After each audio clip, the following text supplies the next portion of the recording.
ఇందిరమ్మ రాజ్యం అని చెప్పి ఇల్లు కూలగొడుతుండ్రు రేవంత్ రెడ్డి. అసలు ఏంది పరిస్థితి ఏంది? ఖమ్మంలో భూదాన భూములలో పేద ప్రజలు 13 సంవత్సరాల నుంచి జీవిస్తున్నారు. అక్కడ ఇండ్లు నిర్మాణం చేసుకొని ఆ ఇండ్లని ఫిబ్రవరి 24వ తారీఖున రేవంత్ రెడ్డి గారి ప్రభుత్వం దాదాపు 2000 మంది పోలీసులు పెట్టి అర్ధరాత్రి కాడ ఇండ్లని చట్టవిరుద్ధంగా అప్రజాస్వామికంగా కూల్చివేయటం అనేటువంటిది జరిగింది.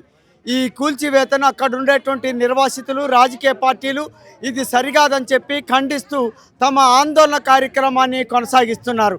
అయినా రేవంత్ రెడ్డి గారి ప్రభుత్వం ఈ ఉద్యమాన్ని అణచివేయటం కోసం తన కార్యక్రమాన్ని తీసుకొని చట్టవిరుద్ధంగా కేసులు పెట్టింది, అరెస్టులు చేసింది, జైలుకు పంపించింది.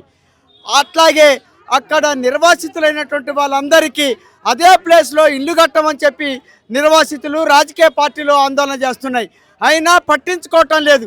ఆందోళన ఫలితంగా తిరిగి 311 మందికి ఇల్లు మాత్రమే ఇచ్చింది.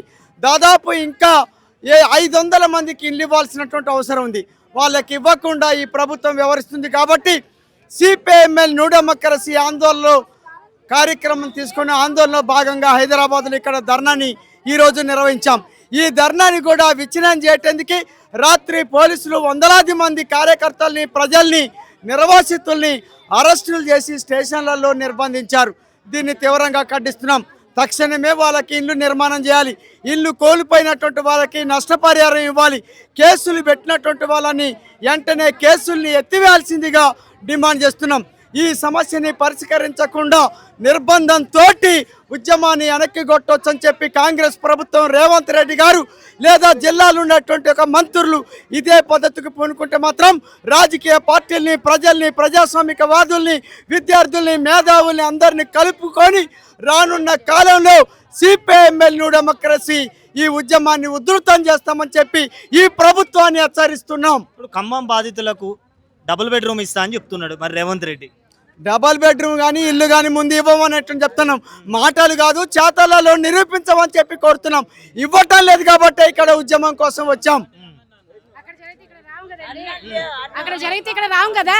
అక్కడ తిరిగి తిరిగి విసిగి వేసారిపోయి ఉండడానికి ఇల్లు మేము అద్దెలు కట్టుకోలేకపోతున్నాం. అద్దెలు కట్టుకునే స్తోమత లేక అక్కడక్కడ తెలిసిన ఇళ్లలో ఉంటున్నాం. ఇంకెంతకాలం కట్టుకోండి, ఎంతకాలం తిరగాలి, ఎంతమందికి ఎన్ని ఖర్చులు పెట్టుకొని తిరగం. మాకు ఆటోలకే డబ్బులు ఉండట్లా. తెచ్చుకున్న అప్పులు, ఆ షెడ్లు పోయి అప్పులు చేసి కట్టుకున్నాం. ఆ షెడ్లు అయినా ఆ షెడ్లు కూడా కోరగొట్టారు. ఇంకెంతకాలం తిప్పుతారు మమ్మల్ని.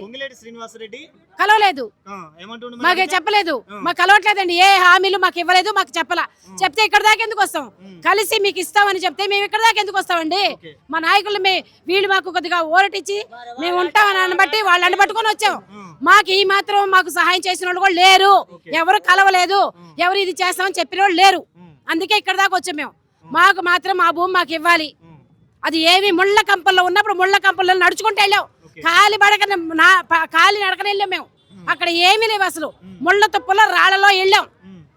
అక్కడ అది అది అది గవర్నమెంట్ ల్యాండ్ అది కాదు, అది పేద ప్రజల భూమి, భూదాని భూమి. అది మీరు వేసుకోండమ్మా, మీరు ఉండడమంటే ఆ రాళ్లలో గుట్టల్లో ఆ భూమి చదువు చేసుకొని వేసుకుంటే మా పడద్రోసేసి మమ్మల్ని అసలు ఇల్లు వాకిలు లేకుండా చేయడం అన్యాయం కదండి. ఈ రోజున ఏమి లేకుండా పంపించేసి ఎన్ని చోట్ల తిప్పుతారు, ఎంతకాలం తిప్పుతారు? ఆడవాళ్ళకి ఆరోగ్యాలు బాగోట్లా, వడదెబ్బలు తగిలి మేము రోడ్ల మీద పడిపోతున్నాం. ఎవరు చూస్తారు? ఎక్కడన్నారు? కడితే ఇక్కడ దాకా ఎందుకు వస్తాం? ఎవరికి ఇచ్చారు? ఇస్తే మేము వచ్చి చెప్తాం. రేవంత్ రెడ్డి గారు ఇస్తే మేమే చెప్తాం. మీడియా ముఖంగా, ప్రజాముఖంగా మేమే మాకు ఇది చేశారని మా పట్టాలు కానీ మా ఇల్లు కానీ మేమే చెప్తాం.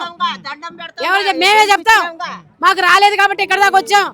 రేవంత్ రెడ్డి గారు మాకు న్యాయం చేయండి అని న్యూ డెమోక్రసీ పక్షంగా వాళ్ళు మా మిత్రులు సహాయం చేశారు. వాళ్ళ పక్షంగా మేము కూడా అడుగుతున్నాం. వాళ్ళు మాకు అండగా నిలిచారు కాబట్టి ఇంత దూరమైన రాగలిగాం. ఇప్పుడైనా న్యాయం చేయండి మాకు.